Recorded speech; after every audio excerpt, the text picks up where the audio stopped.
Hoy vamos a hablar de compliance y específicamente cumplimiento en la tecnología, y para ello nos acompaña Héctor Guzmán. Él es socio y director en España de la firma BGBG Abogados. Héctor, muchísimas gracias por acompañarnos y de hecho de nuevo que estás aquí en este plató. Muchas gracias, Marlon. Bueno, vamos a hablar de compliance. Entiendo que se dice cumplimiento, compliance, ¿no? La mayoría del mercado está diciendo compliance. ¿Qué te parece si nos lo explicas primero? ¿Qué es esto? ¿De qué estamos hablando? Bueno, es verdad, están adoptando el término compliance. De alguna manera la gente cree, o creo que ya lo tiene claro, que resume muchísimas cosas como es el concepto.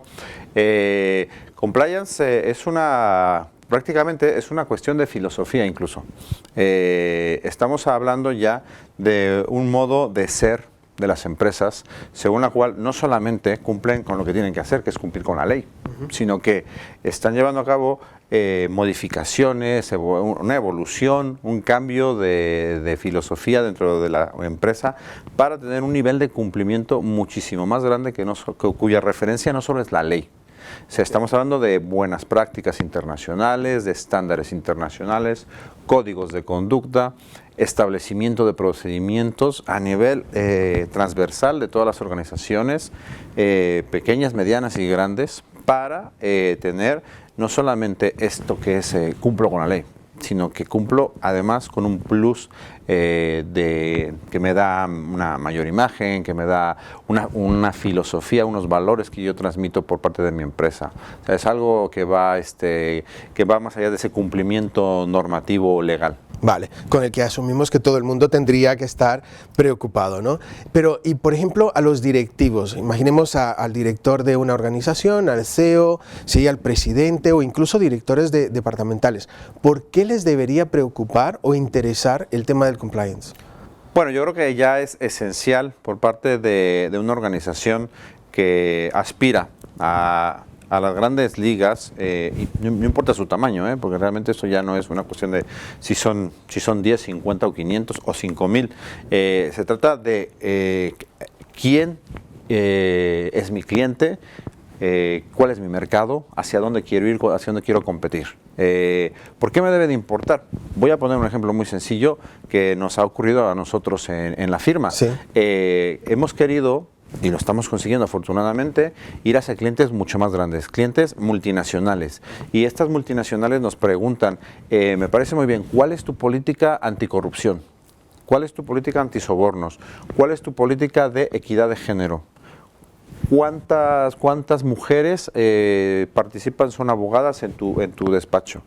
O sea, estamos hablando de todo un conjunto de políticas que nos están orillando a ser mejores hacia dentro de la organización, y que muchas veces pueden ser la diferencia entre conseguir un contrato o no conseguirlo. Entonces, si a un CEO o a un CFO le importa la imagen y contra quiénes compite y qué contratos aspira a conseguir, desde luego compliance es esencial en la organización, ¿no? Es muy buen punto. De hecho, justamente yo te iba a comentar este tema. Por ejemplo, organizaciones que están creciendo y que van a hacerse internacionales o que actualmente son internacionales, tendría que preocuparles un poco más. Y yo entiendo que, por ejemplo, por eso tenéis clientes que están tanto en América como en Europa. Es correcto. De hecho, muchas veces la cultura de compliance o las obligaciones o los procedimientos o los proyectos de compliance a las organizaciones nos vienen desde arriba. Nosotros tenemos clientes en México y también tenemos referencias y clientes en España que les llegan del norte de Europa o de los Estados Unidos ya las obligaciones a nivel corporativo de tener programas de cumplimiento. Y muchas veces nos preguntan, por poner ejemplos concretos de empresas danesas, Sí. empresas suecas, Okay. que nos dicen, oye, ¿esto cumple?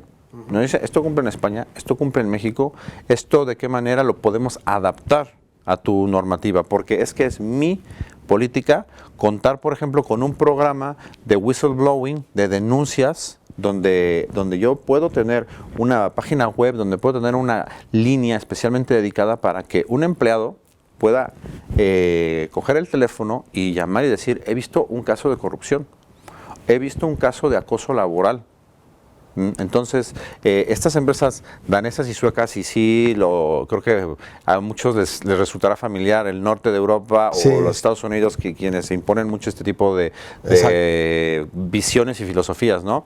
Pero claro que cuando yo me quiero internacionalizar, tengo que saber hacia dónde voy y qué me pueden llegar a exigir. Efectivamente. De tal manera que no me pilla a mí descolocado diciendo, es que no tengo ni idea de qué me están hablando. Si me están diciendo, oye, ¿cumples tú tienes una política, como le dicen, anticorrupción, anti-bribery? Que tú no pongas una cara de... es posible.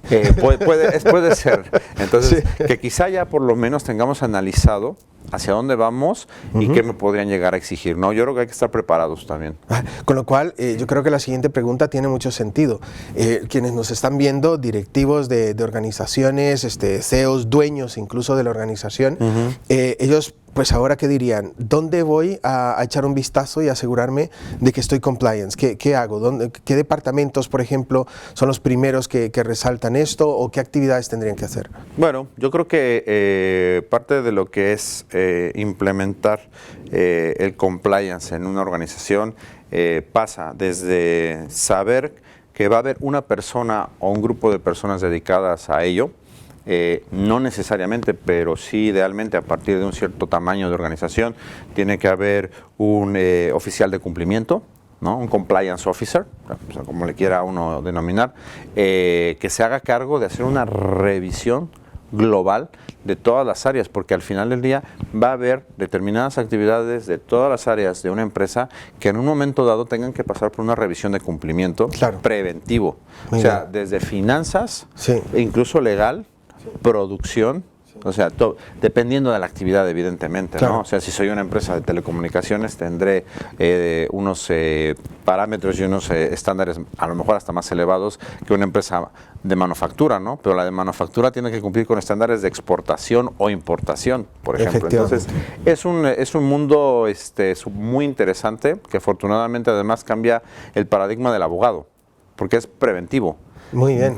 No, o sea, ya no estamos allí de bomberos, porque ya se rompió y se está cayendo la casa incendiada, ¿no? Efectivamente. Héctor, para terminar, impacto económico. Al final del día, los euros, los dólares, ¿no? La parte económica impacta muchísimo dentro de la organización y esto tiene bastante que ver. Yo sé que hay unas nuevas, además, políticas o reglamentaciones europeas, etcétera. Un brochazo muy rápido, ¿sí? ¿Cuál sería ese posible impacto económico que le tiene que preocupar al directivo de la empresa? Bueno, yo creo que el impacto económico quizás es una de las cosas que muchas veces en materia de compliance cuesta más trabajo visualizar, ¿no? Porque todavía no tienes un daño potencial, todavía no tienes un procedimiento sancionador en marcha, todavía no tienes necesidad de llamar a nadie para que te defienda de nada. Entonces, muchas veces podemos estar hablando de multas millonarias, muchas veces podemos estar hablando de pérdidas millonarias por clientes que salen corriendo o por simple y sencillamente una imagen que se ha visto dañada, simple y sencillamente por no haber cumplido con las expectativas del consumidor, del cliente de turno, ¿no?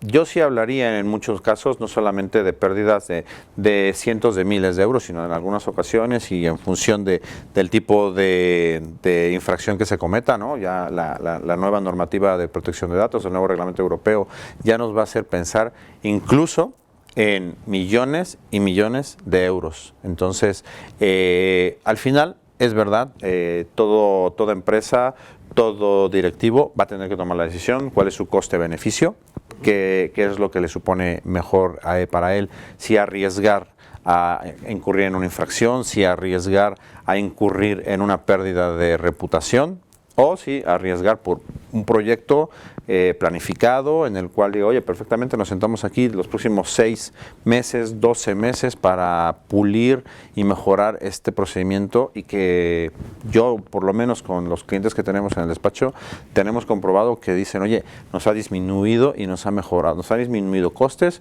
y nos ha mejorado procedimientos, lo hacemos más rápido.